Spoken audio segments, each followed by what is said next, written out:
America Asif మునీర్ని ఆహ్వానించింది. So Congress కూడా ఆరోపణలు స్టార్ట్ చేసింది, ఇది దౌత్యపరమైన పరాజయం మోదీ గవర్నమెంట్కి అంటూ కాంగ్రెస్ ఆరోపణలు చేస్తున్న పరిస్థితుల్లో అసలు ఆసిఫ్ మునీర్ ఎందుకు అమెరికాలో పర్యటిస్తూ ఉన్నారు? ట్రంప్ ఆసిఫ్ మునీర్కి ఎందుకు అంత ఇంపార్టెన్స్ ఇస్తూ ఉన్నారు? ట్రంప్ ఏదైనా క్లాస్ తీసుకుంటారా ఆసిఫ్ మునీర్కి, లేకపోతే పాకిస్తాన్లో ఆర్మీ పాలన రాబోతోందనే దానికి ఇదేమైనా సంకేతమా అనే దాని మీద అంతర్జాతీయ నిపుణులు ఎంజీ రావు గారు మనకి డీటెయిల్డ్గా ఎక్స్ప్లెయిన్ చేస్తారు. ఎంజీ రావు గారు, ఎందుకు అంత ఇంపార్టెన్స్ ఆసిఫ్ మునీర్కి? టెర్రరిజానికి పుట్టినిల్లైన పాకిస్తాన్, ఆ పాకిస్తాన్ ఆర్మీయే పాకిస్తాన్ గవర్నమెంట్ కంట్రోల్ చేస్తాయి. ఇలాంటి పాకిస్తాన్ ఆర్మీ జనరల్ ఆసిఫ్ మునీర్ని తన 250 ఆర్మీ డే పీరియడ్లో భాగంగా అమెరికా ఆహ్వానించింది. ఆయన పార్టిసిపేట్ చేయబోతున్నాడు కూడా. ఇది వెంటనే ఈ న్యూస్ వినగానే మనకు ఒక తీవ్రమైన ఒక అలజడి వస్తుంది. మనకే కాదండి, ప్రపంచంలో చాలా దేశాలకి. అదేంటి మాతృక, ఇది టెర్రరిజానికి మాతృక, mother of all terrorism in the world. ఇలాంటి టెర్రరిజం ఫ్యాక్టరీ కంట్రీ ఆర్మీ చీఫ్ని తీసుకెళ్లడం ఏంటి? ఇంత మతతత్వం ఉన్న ఆసిఫ్ మునీర్ని పిలవడం ఏంటి అమెరికా? ఇది భారత ప్రజాస్వామ్య దేశానికి ఇబ్బందా? ఎందుకంటే మన భారతదేశం నుంచి ఎటువంటి లేదు, వేరే దేశాల నుంచి పెద్ద పెద్ద దేశాలకు ఆహ్వానం లేదు. ఈ ఆసిఫ్ మునీర్కి ఇచ్చిన ఆహ్వానమే పెద్ద న్యూస్ అయిపోయింది. ఎందుకు పిలిచింది అంటే మనకు కొన్ని విషయాలు తెలియాలండి. ఎందుకు పిలిచిందంటే అమెరికా ఏంటంటే పాకిస్తాన్ అవసరం ఉంది. పాకిస్తాన్ అవసరం ఇక్కడ అమెరికాకి చాలా ఎక్కువగా ఉంది. ఇక్కడ భారతదేశం యొక్క ఇంట్రెస్ట్లను పక్కన పెట్టేస్తే అసలు పాకిస్తాన్ ఈ ఆసిఫ్ మునీర్ని ఎందుకు పిలిచిందంటే కొన్ని కోణాల్లో మనం ఈ విషయాన్ని చూడాలి. మొట్టమొదటి కోణంలో ఏంటంటే ఈ ఆర్మీని మళ్ళీ ప్రమోట్ చేసి ఇప్పుడు పాకిస్తాన్ చైనాకి చాలా దగ్గర అయిపోయింది. ఎందుకంటే చైనా పాకిస్తాన్ ఎకనామిక్ కారిడార్లో భాగంగా అక్కడ $100 బిలియన్ పెట్టుబడి పెడుతుంది. గ్వడార్ పోర్ట్ని డెవలప్ చేసింది, చాలా దగ్గరికి వెళ్ళిపోయింది. జల విద్యుత్ శక్తి ప్రాజెక్టులు, ఒక రకంగా ఎక్కువ పాకిస్తాన్ అమ్యునేషన్లో ఎక్కువ 80% దిగుమతులు అయ్యేది చైనా నుంచి అవుతుంది. సో ఆల్ వెదర్ ఫ్రెండ్ అంటే పాకిస్తాన్కి చాలా క్లోజ్ అయిపోయింది. పాకిస్తాన్ చైనాకి చాలా క్లోజ్ అయిపోయింది అనమాట. అంటే ఇప్పుడు పాకిస్తాన్ చైనాకు క్లోజ్ అవుతే అమెరికాకు కాస్త ఇబ్బందులు ఉంటాయి దౌత్యపరంగా ఆ ప్రాంతంలో, పశ్చిమాసియా ప్రాంతం, దక్షిణాసియాలో. కాబట్టి చైనాకి దూరం చేయడానికి పాకిస్తాన్ని ఈ ఆసిఫ్ మునీర్ని తీసుకెళ్తుందా? ఎందుకంటే కీలక పాత్ర షహబాజ్ ప్రధాన కంటే ఆసిఫ్ మునీర్ ఎక్కువ కాబట్టి, ఆర్మీ ఎక్కువ కాబట్టి ఈ కోణంలో మనం ఆలోచించాలి. ఒకటి చైనా కోణంలో. ఇక రెండోది ఏంటంటే ఈ షహబాజ్ ఏంటంటే చైనాకి చాలా క్లోజ్ అవుతున్నాడు. కాబట్టి ఈ షహబాజ్ క్లోజ్ అవ్వకుండా ఆసిఫ్ మునీర్కి ఒకప్పుడు ముషర్రాఫ్కి ప్రమోట్ చేసి ఆర్మీ రూల్ తెచ్చింది. ఎప్పుడు పాకిస్తాన్లో ఆర్మీ రూల్ వచ్చినా, ఆయూబ్ ఖాన్ వచ్చినా, ఉల్ హక్ వచ్చినా, తర్వాత ముషర్రాఫ్ వచ్చినా, ఎవరు వచ్చినా అది అమెరికా దాని వెనకాల ఆర్మీ వెనకాల ఉంటేనే వచ్చింది.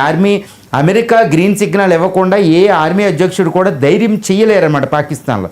ఇప్పుడు ఆసిఫ్ మునీర్ను కూడా ముషర్రాఫ్, జియా ఉల్ హక్, ఆయూబ్ ఖాన్ లాగా అధ్యక్షుడు చేసి ఇప్పుడు ప్రభుత్వాన్ని కూలగొట్టేసి షహబాజ్ ప్లేస్లోకి ఆసిఫ్ మునీర్ని పెట్టబోతుందా అనే కోణంలో కూడా ఇక్కడ ఆలోచించాలి. అందుకే భారత్లో కొంచెం ఆందోళన ఉంది, పాకిస్తానీలో కూడా కథ ఆందోళన ఉంది. ఈ రెండు విషయాలు.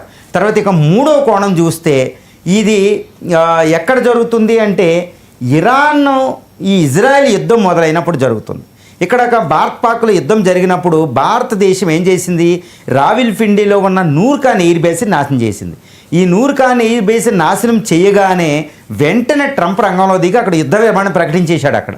ఎందుకంటే ఈ నూర్ ఖాన్ ఎయిర్ బేసెస్ ఇప్పటివరకు అమెరికా ఆధీనంలో ఉందని తెలుస్తుంది. ఎందుకంటే అక్కడ వార్ అండ్ టెర్రరిజంలో భాగంగా ఆఫ్పాక్ బార్డర్లో టెర్రరిస్టులను అంతం చేయడానికి ఇటు ఇరాన్, ఇటు సెంట్రల్ ఏషియాని, ఇటు చైనాని కంట్రోల్ చేయడానికి రావల్పిండిలో ఎయిర్ బేస్ అమెరికా కంట్రోల్లో ఉందని తెలుస్తుంది. ఎందుకంటే ఇది భారత పాక్లో యుద్ధం అయ్యే వరకు ఈ విషయం బయటికి రాలేదు, కానీ ఇప్పుడు వచ్చింది. సో నూర్ ఖాన్ ఎయిర్ బేస్ని మళ్ళీ ఎక్కువ కంట్రోల్ చేసుకుని దాన్ని పునరుద్ధరించి ఇంకేదైనా చేద్దామా అన్నట్టు ఈయన దువ్వడానికి తీసుకెళ్తుంది అనేది ఉంది. ఇంకా తర్వాత అతిపెద్ద కోణం ఏంటంటే ఇప్పుడు భారతదేశం ఆపరేషన్ సింధూర్ మొదలుపెట్టింది. భారతదేశం ఇప్పుడు మళ్ళీ దాన్ని అటాక్ చేయడానికి రెడీగా ఉంది, ఎటువంటి తీవ్రవాదమైన. కానీ తీవ్రవాదులు అలాగే ఉన్నారు. ఇక్కడ ఏంటంటే మీరు అడిగినట్టు ఈ ట్రంప్ మున్నీర్ను అక్కడికి ఆహ్వానించి పేరు మీద ఈ ఆర్మీ పీరియడ్ మీద ఆహ్వానించి అక్కడ క్లాస్ తీసుకోబోతున్నారు. ముందు ఇండియాకి వ్యతిరేకంగా తయారైన Jaish-e Mohammed, Lashkar-e Taiba, the resistance force ఇలాంటి వాటిని అన్నిటినీ నువ్వు నిరోధించు, నీకేమన్నా కలిపితే హెల్ప్ చేస్తాం, నువ్వు కూడా ఇబ్బంది పడుతున్నావు పాకిస్తాన్లో. ఎందుకంటే పాకిస్తాన్ టెర్రరిస్టులు ఇప్పుడు పాకిస్తాన్ మీద ఎక్కువ అటాక్ చేస్తున్నారు. వాళ్ళు స్కూల్ పేల్చేయడం ఇదంతా. ఈ తాలిబాన్ తెహ్రీక్ పాకిస్తాన్ తాలిబాన్ అని ఒక దాన్ని తట్టుకోలేకపోతున్నాడు మునీర్. దాన్ని నేను హెల్ప్ చేస్తా, నువ్వు భారత్ మీదకి వ్యతిరేకమైన తీవ్రవాద సంస్థలను ఆపు అని క్లాస్ తీసుకునే అవకాశాలు పుష్కలంగా ఉన్నాయి. ముందు నేను చెప్పిన ఏదైనప్పటికీ ఇది కూడా జరిగే అవకాశం ఉంది. కాబట్టి ఇది భారత్కి మాత్రం మంచిదే జరగవచ్చు. సో ఇలా ఎన్నో కారణాలు ఉన్నాయి ఈ అసీం మున్నీర్ని అమెరికాకి ఇన్వైట్ చేయడం వల్ల. ఎందుకంటే ఈ అసీం మున్నీరే అంత పవర్ అంతా డిఫాక్టో రూలర్ అంటారు, ఆయనే మెయిన్. ఇలాంటి రూలర్ని తీసుకెళ్ళి ఆహ్వానించి ఏదో లంచ్ ఇచ్చినట్టు ఇచ్చి ఆయన క్లాస్ తీసుకుని ఇలా చెయ్యని చెప్పే అవకాశాలు ఉన్నాయి. కాబట్టి అసీం మునీర్ మాత్రం ఎగిరి గంతులేస్తున్నాడు, అది అమెరికా నన్ను ఆహ్వానించిందని. ఎందుకంటే ఇంకా పవర్ కారిడార్, పాకిస్తాన్లో ఉన్న పవర్ కారిడార్, ఇటు ప్రజాప్రభుత్వం ఆర్మీలో, ఆర్మీ ప్రభుత్వం, అమెరికా ఇన్వైట్ ఈయనకే వెయిటేజ్ ఇచ్చిందని సంబరపడుతున్నాడు ఆయన. అంటే దౌత్యపరంగా ఇది భారత్కు పెద్ద దెబ్బ అని చెప్పి కాంగ్రెస్ ఆరోపణలు కూడా స్టార్ట్ చేసేసింది. ఇప్పుడు ఆసిఫ్ మునీర్ యుఎస్ పర్యటన భారత్కు లాభమా నష్టం అంటే ఏం చెప్తారు? ఇప్పుడు కాంగ్రెస్ ఏంటంటే ఇది దౌత్యపరంగా భారత్కి ఇబ్బంది పెట్టేదని ప్రతిపక్షం అనడంలో కొంచెం కారణం ఉంది. ఎందుకంటే ఈ అసీం మున్నీర్ ప్రత్యేకించి అమెరికా ఇన్వైట్ చేసింది. ఎందుకంటే అమెరికా మనకు మిత్రదేశం. ఫిబ్రవరిలోనే మోడీ గారు అక్కడికి వెళ్ళి వచ్చారు. ఇది ట్రంప్ అధికారంలోకి వచ్చాక ట్రేడ్ డిస్కషన్ జరుగుతుంది. బిగ్గెస్ట్ ట్రేడింగ్ పార్ట్నర్ను ఎంతో నాకు మోడీ స్నేహితులని ట్రంప్ చెప్తారు, ట్రంప్ ఈయన చెప్తారు.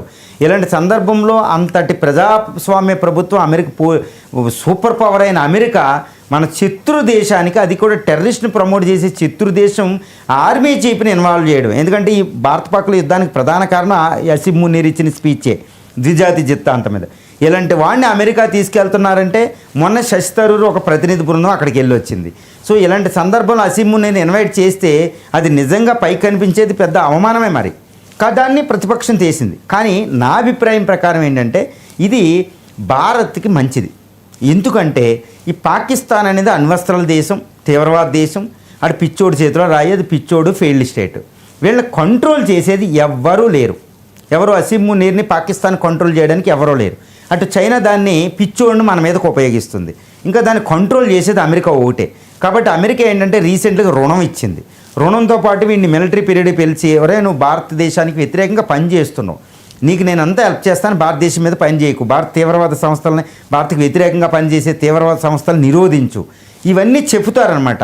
ఇవన్నీ చెప్పడం వల్ల ఆ పాకిస్తాన్ని అట్టే పెడతారు. ఎందుకంటే పాకిస్తాన్తో యుద్ధం చేయడం భారతదేశానికి కుదరదు. ఎందుకంటే ఆర్థికంగా మనం దృష్టి పెట్టున్నాం. ఆర్థికంగా ప్రపంచంలో సూపర్ పవర్ అనుకునే సందర్భంలో ఇటు పాకిస్తాన్ మన మీద యుద్ధం చేస్తే మనం చైనాతో పోలిస్తే మనం చాలా తీవ్రంగా నష్టపోతాం. కాబట్టి పాకిస్తాన్ అట్టే పెట్టి ఉంచే దేశం ఒక అమెరికా. కాబట్టి ఇది పైకి అవమానం కనిపించిన భారతదేశానికి ఈ ఆహ్వానం అనేది చాలా ఇంపార్టెంట్. కాకపోయినా మనం ఒంటరి చేసిందని పైకి కనిపిస్తున్న భారత ఈ యుద్ధానికి సంబంధించిన నేపథ్యంలో ఈ అసీం మునీర్ని వాషింగ్టన్ ఇన్వైట్ చేసి అక్కడ మిగిలిన విషయాల మీద పాకిస్తాన్ క్లాస్ తీసుకుని ఈ తీవ్రవాదాన్ని వీటన్నిటిని నిరోధించి యుద్ధానికి రెచ్చగొట్టకుండా ఈ యుద్ధాన్ని దక్షిణాసియాలో శాంతి సుస్థిరతలకి అనువుగా ఈ పర్యటన ఉంటుంది. కాబట్టి ఇది పైకి అవమానకరంగా కనిపడినా ఇది మాత్రం భారతదేశానికి చాలా మంచిదనే మనకు అర్థమవుతుంది. ఎందుకంటే అసీం మునీర్ని మెడలు వంచేది ఒక అమెరికా మాత్రమే. రైట్. చరిత్ర కనుక చూసుకుంటే కనుక భారత్ మీద పాక్ టెర్రరిస్ట్ దాడి కానీ లేకపోతే డైరెక్ట్ దాడికి కానీ దిగిన తర్వాత ఆ దేశంలో ఆర్మీ పాలన వచ్చింది కదా. ఇప్పుడు ఆసిఫ్ మునీర్ అమెరికాలో పర్యటిస్తూ ఉన్నారు. ఏదైనా పాకిస్తాన్లో ఆర్మీ పాలన రాబోతోందనే దానికి ఏదైనా సంకేతం అయింది? ఎస్ అండి. ఇప్పుడు భారత పాకిస్తాన్లో ఎప్పుడు యుద్ధాలు 1965 యుద్ధం తర్వాత, అక్కడ 1971 యుద్ధం తర్వాత జియా ఉల్ హక్, ఇలా 1999 కార్గిల్ యుద్ధం తర్వాత ముషరాఫ్ అక్కడ నవాజ్ షరీఫ్ని పడేది. ఇలాగ భారతదేశం మీద ఎప్పుడు యుద్ధాలు ఓడిపోయినా అక్కడ ఆర్మీ పాలన వచ్చేస్తూ ఉంటుంది అనమాట ఎక్కువ సందర్భాల్లో. ఇప్పుడు భారత పాక్లో జరిగిన 2025 యుద్ధంలో పాకిస్తాన్ ఓడిపోయింది. షహబాజ్ వీక్ అయి ఉన్నాడు, అసీం మునీర్ రెచ్చగొట్టాడు కానీ సైడ్ ఉన్నాడు. ఇదంతా ప్రభుత్వం చేసిన పని అన్నట్టు. ఇప్పుడు పాకిస్తాన్ చాలా స్ట్రాంగ్గా ఉంది. ఇప్పుడు షహబాజ్ కూడా ఆయనకి భయపడి రీసెంట్గా ఫీల్డ్ మార్షల్ బిరుదు ఇవ్వడం కూడా జరిగింది, ఆయనకి ప్రమోషన్ ఇవ్వడం కూడా జరిగింది. So army intact. Army budget కూడా పెంచుకుంది. అది మొత్తం బడ్జెట్లో $9 బిలియన్ పెరిగింది. డిఫెన్స్ బడ్జెట్ 8 నుంచి 20% పెంచుకుంది. సో ఆర్మీ ఇంటాక్ట్గా అటు చైనాతో అన్నీ మెయింటైన్ చేస్తూ మళ్ళీ పునరుద్ధరించుకుంటుంది. ఈ సందర్భంలో ఈ పాకిస్తాన్ ఆర్మీ అధ్యక్షుడు అమెరికా వెళ్తున్నాడంటే మీరు చెప్పిన కోణంలో తీవ్రంగా ఆలోచించాలి. ఎందుకంటే షహబాజ్ ప్రభుత్వం లేదు. ఇప్పుడు అపోజిషన్ ఇమ్రాన్ ఖాన్ జైల్లో ఉన్నారు. మిగిలిన అపోజిషన్ పార్టీలేమో అంత స్ట్రాంగ్గా లేవు. ఇప్పటికిప్పుడు ఎలక్షన్ జరిగిన కోయిలేషన్ ఏదో అవుతుందో తెలియదు. ఈ సందర్భంలో ఆర్మీ మళ్ళీ తెగించి, పాకిస్తాన్ హిస్టరీ కాబట్టి మళ్ళీ తెగించి ఈ షహబాజ్ ప్రభుత్వాన్ని కూర్చే అవకాశం ఉంది. దీన్ని కూల్చాలంటే ఎవరు సహకరించాలి? అమెరికా సహకరించాలి. అమెరికా అనుకోండి ఇది జరగదు. ఇటు చైనా కానీ అమెరికా కానీ ఈ రెండు సహకరించాలి. చైనాకి ఇప్పుడు ఎవరున్నా ఒకటే, ఎందుకంటే ఆర్మీ ఉన్నా షహబాజ్ ఉన్న ప్రజాప్రభుత్వం ఉన్న చైనా విషయంలో మాత్రం ఇద్దరు ఒకటిగా వ్యవహరిస్తారు. కాబట్టి చైనాకి ఎవరున్నా పర్లేదు, అది ఎంకరేజ్ చేయదు. కానీ అమెరికాకి మాత్రం ఈ షహబాజు ప్రజాప్రభుత్వం పోతే ఈ అసీం మున్నీర్ని తన గ్రూపులోకి లాక్కుంటే ఆర్మీ పాలన వస్తే అమెరికాకి మంచిది. ఎందుకు మంచిదంటే చైనా ఆగడాలను ఆపడం. రెండు, ఇప్పుడు ఇజ్రాయెల్ ఇరాన్ యుద్ధంలో ఇరాన్కి ఎగినెస్ట్గా పాకిస్తాన్ ఎయిర్ స్పేస్ ఉపయోగించుకోవడం. పాకిస్తాన్కు ఉన్నది ఒక దుర్బుద్ధి ఏంటంటే తన ఎయిర్ స్పేస్ని తన భూభాగాన్ని ఎవరికైనా ఇచ్చేస్తాయి. ముఖ్యంగా అమెరికా బెదిరిస్తే ఇప్పుడు ఉంది. ఇప్పుడు బిన్ లాడెన్ చంపినప్పుడు కానీ, వార్ అండ్ టెర్రరిజం కానీ, భారత్కి వ్యతిరేకంగా ఇవ్వడం కానీ, రష్యా యుఎస్ఎస్ఆర్కి వ్యతిరేకంగా ఇవ్వడం కానీ, ఎప్పుడు కూడా పాకిస్తాన్ టెరిటరీని ఎయిర్ స్పేస్ని ఎప్పుడు అమెరికాకి ఇవ్వడం తన చరిత్ర. ఈ నూర్ఖాన్ ఎయిర్ బేస్లు ఇలా ఎయిర్ బేస్లు అమెరికాయే రెడీ చేసింది. సో ఇదంతా చరిత్ర అన్నమాట. కాబట్టి అసీం మున్నీర్ శక్తివంతమైన సైనిక నేతని తన వైపు లాక్కుంటే చైనా నాపొచ్చి ఇవన్నీ ప్రయోజనాలు, విస్తృత ప్రయోజనాలు ఉన్నాయి.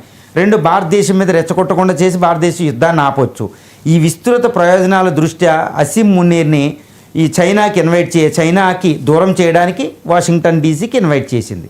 కాబట్టి ఈ అసీం మున్నీర్ సైనిక పాలన, ఎందుకంటే అసీం మున్నీర్కి పవర్స్ వచ్చినాయి అనుకోండి, ఆయన ఏం చేస్తాడు? అధ్యక్షుడిగా, ఎందుకంటే దగ్గరగా ఉంది ఆయన పదవి విరమణ, ఒక 1 year పెంచుకున్నాడు ఈ మధ్యన. ఈ 1 year పెంచుకుంటే తర్వాత ఏం చేస్తాడు? జనరల్గా ఆర్మీ అధ్యక్షులకు లాస్ట్ స్టేజ్ వచ్చాక ఆర్మీ పాలన తీసుకొని వాళ్ళే శాశ్వతంగా చనిపోయేంత వరకు అధ్యక్షులకు ఉన్న కాలం ఉంది, జియావుల్ హక్ లాగా. సో అసీం మున్నీరు ప్రస్తుత పరిస్థితుల్లో అమెరికా గ్రీన్ సిగ్నల్ ఇస్తే, అమెరికా అంత బలాన్ని వెనకాల ఇస్తే ఆయన ఓవర్ కాన్ఫిడెన్స్లోకి వెళ్ళి కాన్ఫిడెన్స్ పెంచుకుని షహబాజ్ ప్రభుత్వాన్ని కూల్చే అవకాశాలు పుష్కలంగా కనిపిస్తున్నాయి. ఈ అసీం మున్నీర్ వల్ల ఈ ఇమ్రాన్ ఖాన్ కూడా జైల్లో ఉన్నాడు. అంతకుముందు ప్రభుత్వం కూలిపోయింది, ఏదో షహబాజ్ వచ్చాడు. కాబట్టి అసీం మున్నీరు పాకిస్తాన్ ఆర్మీ అధ్యక్షుడిగా మళ్ళీ కూపు తెచ్చి పైకి వెళ్ళడం అవకాశాలు 99%